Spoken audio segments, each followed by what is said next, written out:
चलिए आज बात करते हैं हमारी कहानी की, हम सबकी कहानी, इंसान होने की कहानी। आज हम उस अविश्वसनीय सफर पर निकलने वाले हैं जिसने एक साधारण से वानर को इस पूरे ग्रह का मालिक बना दिया। ये सिर्फ इतिहास नहीं है, ये तो हमारी अपनी पहचान को समझने की एक कोशिश है। सोचने वाली बात है ना? ये सिर्फ गुजरे हुए कल की बात नहीं है, ये हमारी अपनी कहानी है। सोचिए तो, एक प्राणी जो कभी पेड़ों पर रहता था, वो आज तारों तक पहुंचने के सपने देख रहा है। आखिर कैसे? चलिए इस रहस्य से एक एक करके पर्दा उठाते हैं। तो हमारी कहानी शुरू होती है लाखों साल पहले एक ऐसे बदलाव के साथ जिसने सच में सब कुछ बदल कर रख दिया। ये कहानी है हमारे पूर्वजों के उन पहले और सबसे जरूरी कदमों की। हमारा ये सफर लाखों सालों में फैला हुआ है। देखिए, 40 लाख साल पहले ऑस्ट्रेलोपिथेकस ने पहले कदम उठाए, फिर आए होमो हैबिलिस। ये वो थे जिन्होंने पहली बार औजार बनाना सीखा। उनके बाद होमो इरेक्टस ने आग पर काबू पाया और फिर हम यानी होमो सेपियंस इस विरासत को आगे लेकर बढ़े। ये कोई 100 मीटर की दौड़ नहीं थी, बल्कि एक बहुत ही लंबी और धैर्य वाली मैराथन थी जिसने हमें आज का रूप दिया है। और उस लंबी मैराथन का जो स्टार्टिंग पॉइंट था वो था द्विपदवाद, मतलब 2 पैरों पर सीधा चलना। अब ये सिर्फ चलने का एक नया तरीका भर नहीं था, नहीं, ये क्रांतिकारी बदलाव था जिसने हमारे हाथों को आजाद कर दिया। जरा इस बदलाव की कल्पना करके देखिए। जो हाथ पहले सिर्फ जमीन पर चलने के काम आते थे, वो अब कुछ भी बनाने के लिए, कुछ भी गढ़ने के लिए आजाद थे। ये कोई मामूली बदलाव नहीं था, ये तो टेक्नोलॉजी की सुबह थी। दुनिया को बदलने की ताकत अब हमारे हाथों में थी और हमने इसकी शुरुआत पत्थर के पहले औजारों से की। और फिर एक ऐसी खोज हुई जिसने हमारी तरक्की की रफ्तार को एकदम से बढ़ा दिया। ये थी हमारी दूसरी क्रांतिकारी छलांग, आग पर नियंत्रण पाना। इस पर बस एक पल के लिए सोचिए। आग तो हमेशा से थी, जंगलों में बिजली गिरने से, लेकिन उस पर काबू पाना, उसे अपनी मर्जी से जलाना और बुझाना, ये कुछ और ही बात थी। ये एक गेम चेंजर था। देखिए, आग का मतलब सिर्फ रोशनी और गर्मी से कहीं ज्यादा था। इसने हमारा खाना बदल दिया। पका हुआ खाना पचाना आसान होता था, जिससे हमारे दिमाग को बढ़ने के लिए जरूरी एक्स्ट्रा एनर्जी मिली। इसने हमारी रातें बदल दी। अब हम अंधेरे में भी आग के चारों ओर बैठकर कहानियां सुना सकते थे, एक दूसरे से जुड़ सकते थे, एक समुदाय बना सकते थे। और यही बात इस कोट में कितनी खूबसूरती से कही गई है। आग ने सिर्फ हमारे शरीर को नहीं, बल्कि हमारे समाज की आत्मा को भी गर्माहट दी।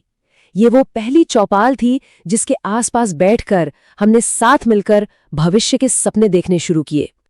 तो अब आते हैं हमारी तीसरी और आखिरी बड़ी छलांग पर। ये वो पल था जब हमने खाने की तलाश में यहाँ वहाँ भटकना बंद कर दिया और उसे खुद उगाना शुरू कर दिया। ये बदलाव बहुत ही गहरा था। एक घुमंतू की जिंदगी अनिश्चितता से भरी होती है, हमेशा अगले भोजन की तलाश में। लेकिन एक बस्ती में जिंदगी एक तरह की स्थिरता लाती है। ये हमें भविष्य के लिए योजना बनाने का मौका देती है। ये सब एक चेन रिएक्शन जैसा था। खेती शुरू हुई तो खाने की कमी नहीं रही, और जब पेट भरने की चिंता रोज रोज नहीं होती तो दिमाग दूसरे कामों में लगता है। जैसे कोई मिट्टी के बर्तन बनाने लगा, कोई बेहतर औजार बनाने लगा, तो कोई लीडर बन गया। बस यहीं से उस चीज की शुरुआत हुई जिसे हम आज समाज कहते हैं। जब लोग एक साथ रहने लगे तो काम का बंटवारा हुआ, नियम कानून बने, एक साझा कल्चर बना, इनोवेशन की स्पीड कई गुना बढ़ गई। और ये सब शुरू हुआ उस एक छोटे से बीज से जिसे हम बस्ती कहते हैं। तो हमने वाकई एक लंबा सफर तय किया है ना? एक सीधे चलने वाले वानर से लेकर आग पे काबू पाने तक और फिर गांव और शहर बसाने तक। ये कहानी है इंसानी दिमाग और मुश्किलों से लड़ने की उसकी जबरदस्त क्षमता की। तो ये थी वो 3 बड़ी छलांगें। पहली 2 पैरों पर खड़ा होना, दूसरी आग पर काबू पाना और तीसरी बस्तियां बसाना। हर छलांग ने हमें एक नई ऊंचाई दी, हर कदम ने हमें और बेहतर बनाया। हमारी पूरी कहानी का निचोड़ यही है। और अब ये सवाल हमारे सामने खड़ा है। हमारे पूर्वजों ने तो देखिए बड़े बड़े हिमयुग और खूंखार जानवरों का सामना कर लिया। आज हमारे सामने की चुनौतियां अलग हैं। क्लाइमेट, तो आज हम कुछ ऐसा ही करने वाले हैं। चलिए प्राचीन भारत के पन्नों को पलटते हैं और एक ऐसी विजुअल यात्रा पर निकलते हैं जहां अतीत हमारे सामने जीवंत हो उठेगा। देखिए, ये सिर्फ एक अच्छी लाइन नहीं है, यही आज के हमारे विश्लेषण का पूरा सार है। हम किताबों के शब्दों से आगे निकलकर सीधे उन दृश्यों में उतरेंगे जहां इतिहास असल में घट रहा था। तो तैयार हो जाइए, हम समय में पीछे जा रहे हैं। तो हमारा सफर कुछ इस तरह का होगा। पहले हम इतिहास को देखने का एक सिनेमाई नजरिया समझेंगे, फिर सिंधु घाटी के शानदार शहरों में चलेंगे, वहां से वैदिक काल के भजनों और फिर साम्राज्यों के दौर से गुजरेंगे और आखिर में पहुंचेंगे गुप्त स्वर्ण युग की चमक तक। अंत में हम ये समझेंगे कि इतिहास को एक तस्वीर की तरह देखने का मतलब क्या है। तो चलिए शुरू करते हैं हमारी इस विजुअल यात्रा का पहला पड़ाव। यहाँ मकसद सिर्फ जानना नहीं, बल्कि महसूस करना है। ऐसा समझिए कि हम एक टाइम मशीन में बैठ गए हैं और अतीत के गलियारों से गुजर रहे हैं। ये रहा हमारा पूरा रूट मैप। हम शुरुआत करेंगे सिंधु घाटी के रहस्यमयी शहरों से, फिर वैदिक काल के ज्ञान को छुएंगे, मौर्य साम्राज्य की ताकत को देखेंगे और आखिर में गुप्त युग की भव्यता पर आके रुकेंगे। हर पड़ाव अपने आप में एक पूरी कहानी है। तो अब हम आ गए हैं अपनी यात्रा के पहले स्टॉप पर, सिंधु घाटी सभ्यता। पता है, ये हमारे उपमहाद्वीप की सबसे पहली शहरी संस्कृति थी। जरा सोचकर देखिए, आज से हजारों साल पहले यहाँ कैसे शहर बसते होंगे। कमाल है ना? और जो बात हैरान करती है वो है इनकी प्लानिंग। एकदम सलीके से बने ईंटों के शहर, हलचल से भरी सड़कें और वो मशहूर विशाल स्नानागार। ये सिर्फ बिल्डिंग्स नहीं थीं, ये एक बहुत ही व्यवस्थित और एडवांस समाज का सबूत है। अब कल्पना कीजिए कि इन शहरों को हम देख रहे हैं, एकदम रियलिस्टिक विजुअल्स में। हर तरफ एक गर्म सुनहरी रोशनी। ऐसा लगता है मानो हम सच में उस गुजरे हुए वक्त में पहुंच गए हैं। ये सिर्फ देखना नहीं है, ये उस माहौल को महसूस करना है। सिंधु घाटी के शहरों के बाद भारत की कहानी ने एक बिल्कुल नया मोड़ लिया। अब वक्त था एक गहरी आध्यात्मिकता का, और फिर इसके ठीक बाद बड़े बड़े साम्राज्यों के उदय का। पहले आता है वैदिक काल। सोचिए, घने शांत जंगल हैं, पवित्र अग्नि जल रही है और उसके चारों तरफ ऋषि बैठकर वैदिक भजनों का पाठ कर रहे हैं। यहाँ का पूरा माहौल ही आध्यात्मिक और ज्ञान से भरा हुआ था। और फिर सीन एकदम से बदल जाता है। उस आध्यात्मिक शांति से हम सीधे पहुंचते हैं ताकत और विस्तार के एक नए दौर में। अब हमें दिखती हैं हाथियों की विशाल सेनाएं और पत्थर के वो स्तंभ जिन पर शाही फरमान लिखे हैं। ये मौर्य साम्राज्य का दौर था। तो यहाँ देखने वाली बात यह है कि दोनों युगों में जमीन आसमान का फर्क था। एक तरफ जंगल में ज्ञान की खोज हो रही थी, तो दूसरी तरफ चंद्रगुप्त के विशाल महल बन रहे थे और अशोक के शिलालेख साम्राज्य की ताकत का ऐलान कर रहे थे। ये उपमहाद्वीप की पहली महान शाही शक्ति थी। चलिए, अब हम अपनी कहानी के सबसे शानदार पड़ाव पर पहुंचते हैं, गुप्त काल। इसे भारतीय इतिहास का स्वर्ण युग या गोल्डन एज भी कहा जाता है। ये वो समय था जब ज्ञान, कला और समृद्धि अपने चरम पर थी। पर ये स्वर्ण युग होता क्या है? असल में ये एक ऐसा दौर होता है जब कोई समाज हर तरफ से तरक्की करता है, शांति होती है, पैसा होता है और विज्ञान से लेकर कला तक हर चीज में कमाल की उपलब्धियां हासिल होती हैं। और गुप्त काल इसका एक परफेक्ट उदाहरण है। तो इसे स्वर्ण युग क्यों कहते हैं, इसकी कुछ झलकियां देखिए। इसी दौर में नालंदा जैसी वर्ल्ड क्लास यूनिवर्सिटीज थीं, जहां भिक्षु ताड़ के पत्तों पर लिखी पांडुलिपियों से ज्ञान हासिल कर रहे थे। व्यापार के रास्ते इतने गुलजार थे कि दुनिया भर से पैसा और सामान भारत आ रहा था। यही चीजें किसी भी युग को महान बनाती हैं। और जरा सोचिए इस दौर की भव्यता को जब 4K सिनेमाई स्टाइल में दिखाया जाए तो क्या नजारा होगा। दृश्यों की ये समृद्धि उस युग की असल समृद्धि को ही तो दर्शाती है। तो इस पूरे विजुअल सफर का सार क्या है? यही कि जब इतिहास को सिर्फ पढ़ा नहीं जाता, बल्कि एक जीती जागती तस्वीर की तरह देखा जाता है, तो वो हमारी यादों में कई ज्यादा गहराई से बस जाता है। तो आखिर में वो क्या चीजें हैं जो इस अनुभव को इतना असली बनाती हैं? उस दौर के कपड़े, इमारतें, हर चीज की बारीक डिटेलिंग और एक ऐसा माहौल जो हमें खींचकर सीधे उसी जमाने में ले जाता है। इन सब ने मिलकर ही इतिहास को हमारे लिए जिंदा कर दिया। और अब जाते जाते एक सवाल, अगर इतिहास सिर्फ एक कहानी है जो हम एक दूसरे को सुनाते हैं, तो उस कहानी को अपनी आंखों से देख लेने पर हमारी समझ में क्या फर्क पड़ता है? आज समय में थोड़ा पीछे चलते हैं, एक सफर पर प्राचीन भारत की उन गलियों में, और देखते हैं कि वो कौन से युग थे जिन्होंने इस महान सभ्यता की नींव रखी। देखिए, ये सिर्फ इतिहास के कुछ पन्ने या तारीखें नहीं हैं। इसे एक बड़ी सिनेमाई कहानी की तरह समझिए, और आज हम उसी कहानी में उतरने वाले हैं।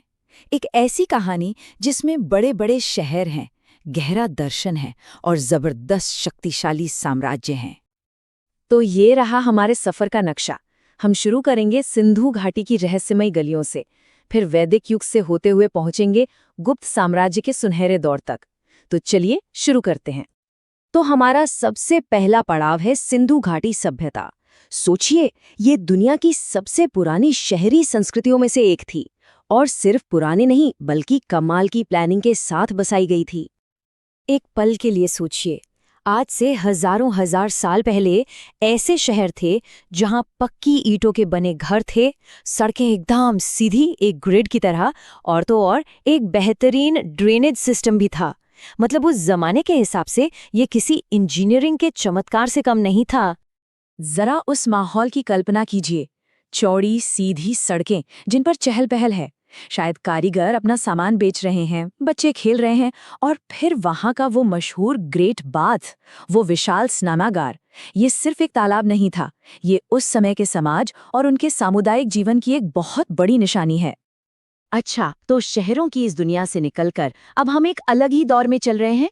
एक ऐसा युग जहां बड़ी बड़ी इमारतों से ज्यादा अहमियत ज्ञान और आध्यात्मिकता की थी। जी हाँ, हम बात कर रहे हैं वैदिक युग की, वो समय जिसने सही मायनों में भारत की आत्मा को गढ़ा। ये वो दौर था जब वेद रचे गए, और कमाल की बात यह है कि ये ज्ञान लिखा नहीं गया था, ये तो गुरुओं से शिष्यों तक पीढ़ी दर पीढ़ी मौखिक रूप से पहुंचाया गया, अक्सर शांत जंगलों में, नदियों के किनारे। उनके लिए प्रकृति ही मंदिर थी और उनके शब्द ही उनकी सबसे बड़ी धरोहर थे। इस पूरे युग का जो सार था वो यज्ञ, मंत्रों का उच्चारण और ध्यान जैसी आध्यात्मिक क्रियाओं में बसा था। और यही वो नींव है भारतीय दर्शन की, वो गहरी नींव जो आज भी उतनी ही मायने रखती है। तो दार्शनिक विचारों और छोटे छोटे राज्यों के दौर के बाद अब वक्त था एक बड़े बदलाव का, एक ऐसे विशाल साम्राज्य के उदय का जिसने पहली बार भारत के एक बहुत बड़े हिस्से को एक झंडे के नीचे ला खड़ा किया, और ये था मौर्य साम्राज्य। मौर्य साम्राज्य की कहानी ना एक सिक्के के दो पहलुओं जैसी है। एक तरफ है जबरदस्त सैन्य ताकत और जीत, और दूसरी तरफ है शांति और नैतिक शासन की एक अनोखी मिसाल। शुरुआत में चंद्रगुप्त मौर्य के समय में साम्राज्य की ताकत का अंदाजा उसके आलीशान महलों और हाथियों की उस विशाल सेना से लगाया जाता था, एक ऐसी सेना जो किसी भी दुश्मन के दिल में खौफ पैदा कर दे। लेकिन फिर कहानी में एक बहुत बड़ा मोड़ आया, कलिंग का युद्ध। उस युद्ध के बाद सम्राट अशोक का मन पूरी तरह बदल गया। उन्होंने हिंसा का रास्ता हमेशा के लिए छोड़ दिया और अपने शांति और धम्म के संदेशों को पत्थर के बड़े बड़े स्तंभों पर खुदवाया, ताकि ये संदेश उनके पूरे साम्राज्य में हर कोने तक पहुंच सकें।